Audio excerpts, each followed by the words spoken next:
네, 이슈 분석 시간입니다. 자, 오늘 이슈는 첫 번째로 저희가 아까 말씀드린 것처럼 국가 단위 암호화폐 발행 붐이다라는 제목을 일단 뽑아봤는데요.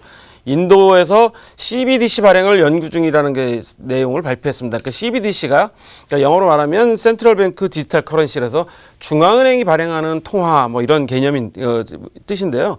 이미 지난 제가 한 2달 전쯤은 아마 여러분들한테 말씀드렸던 것 같습니다. 이미 한국은행에서도 이런 연구를 진행하고 있어서 한국은행 금융교실에서 이미 이런 교육을 한번 제가 직접 받아본 적이 있다고 말씀드렸는데, 세계 각국마다 이런 중앙은행에서 발행하는 통화가 과연 개인까지 가게 할 것이냐, 아니면 은행들 간의 거래에 필요한 것만 할 것이냐라는 연구를 지금 다들 하고 있는 것 같습니다. 이거 하는 이유는 뭐 여러 가지 이제 이익이 있어서인데요.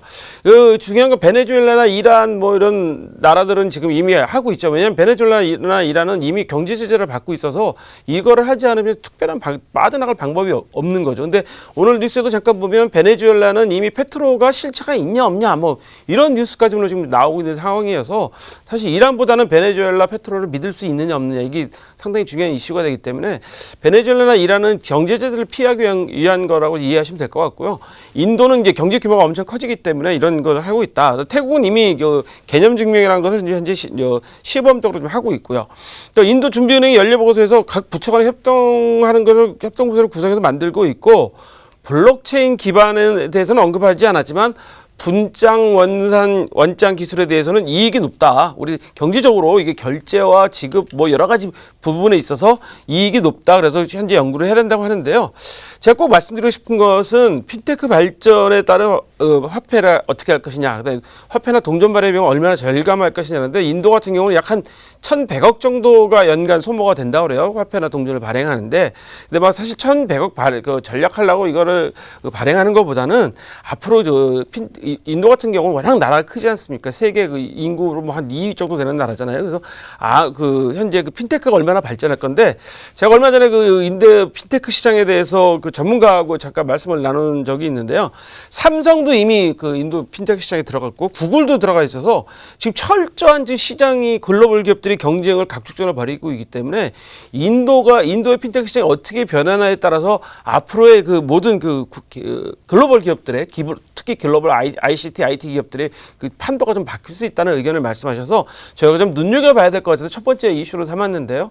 중요한 건 7월부터 암호화폐는 거래가 금지됐습니다. 인도에서. 그러니까 암호화폐에 대한 건 거래 금지하지만 국가적으로 어떻게 할 것이냐는 지금 상당히 고민을 많이 하고 있다라는 거죠. 우리 아예 연례보고서에다 우리 이렇게 하고 있다고 이야기할 정도니까 상당히 시장이 커지고 달라질 것이라는 걸 좀 눈여겨보셔야 될 것 같아서, 이것을 꼭 암호화폐 투자하시는 분뿐만 아니라 주식하시는 분들도 앞으로 핀테크 시장이 어떻게 변하냐에 따라서 글로벌적으로 좀 달라질 때 좀 보셔야 될 것 같아서 설명드렸습니다.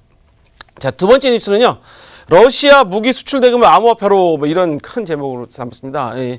이 두마라는 러시아 하원 경제관리위원회 제일 부위원장, 의원이죠. 이분이 우리가 지금 금융 제재 피하기 위해서는 금 연동되는 암호화폐를 좀 검토해야 된다, 필요하다, 뭐 이런 이야기를 했다고 합니다. 그러니까 지금 러시아가 시리아와의 문제 때문에 현재 경제 제재를 받고 있는 상태이기 때문에 국가 간의 경제 제재 회피 수단으로 좀 필요한 거 아니냐.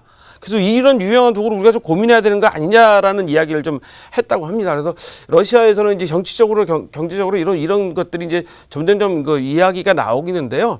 여기서 또 중요하게 보셔야 될 게 한 가지, 영국은 조폐국이나 호주 퍼스 조폐국에서는 금 연동 화폐를 발행하겠다고 했습니다. 그러니까 퍼스 조폐국 같은 데는 뭐 돈을 찍어낸다기보다는 금 재련 기관이라고 그래요. 그런 데서 이제 연동 화폐를 발행하겠다고 했는데, 러시아에서 또 반대로 연방경제감찰기구라고 이제 표현합니다. 근데 RFMMS, 그러니까 더 러시안 페더럴 파이낸셜 모니터링 서비스, 그러니까 우리로 말하면 FIU 같은 그런 기관에서 모스크바에 있는 다른 SPI라는 시스템 회사와 계약을 맺어서 암호화폐 거래 활동을 추적하겠다고 했습니다. 그러니까 일본도 얼마 전에 여러분들 들으셨죠? 일본도 시스템 도입해서 추적하겠다고 했다는 거. 그러니까 세계 각국의 이런 경제 감찰 기구죠. 그러니까 우리로 말하면 FIU, 뭐 일본으로 하면 금융청, 뭐 이런 데들이 모두 다 암호화폐 거래 내역에 대해서 추적하는 시스템을 계속적으로 지속적으로 도입하고 있기 때문에, 사실 어떻게 보면 암호화폐는 탈중앙화도 있는데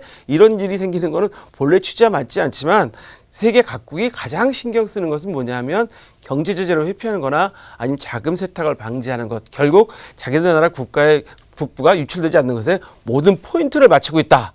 그런 점 때문에 현재 두 번째 이슈로 삼아봤습니다. 자, 오늘 저희가 준비한 소식은 여기까지입니다.